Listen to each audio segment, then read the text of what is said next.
এই প্রিয় দেশে নারী পুরুষ সবাই মিলে দুনিয়ার সব জায়গার মতো বাংলাদেশ। আমাদের দেশে আমাদের মা বোনদের ইজ্জতের কোনো নিরাপত্তা নেই, গড়েও নাই, রাস্তায়ও নাই, কর্মস্থলেও নাই। ইনশাআল্লাহ অগ্রাধিকারের ভিত্তিতে এইটাই আগে নিশ্চিত করা হবে। যে জাতি তাদের মাদেরকে সম্মান করতে জানে সেই জাতিকে আল্লাহ তাআলা সম্মান বাড়িয়ে দেন। আর যে জাতি তাদের মায়েদেরকে, মায়ের জাতিকে, মা বোন এবং মেয়েদেরকে সম্মান করতে জানে না, আল্লাহ তাআলা কিভাবে তাদেরকে সম্মানিত করবেন?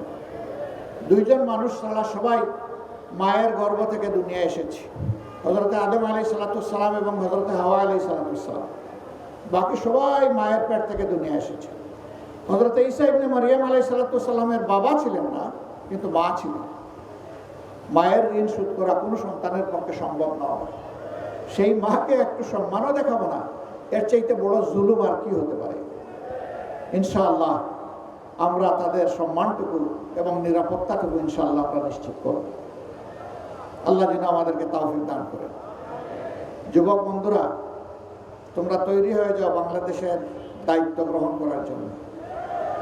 আজকে যে নাহিদ ইসলামকে এখানে আমরা প্রার্থী করেছি, এই নাহিদ ইসলামরা ইনশাআল্লাহ আগামীতে বাংলাদেশ নামের উড়োজাহাজ যেটা, ওইটার ককপিটে ওদেরকে পাইলট হিসাবে, ক্যাপ্টেন হিসাবে বসাই দেবেন।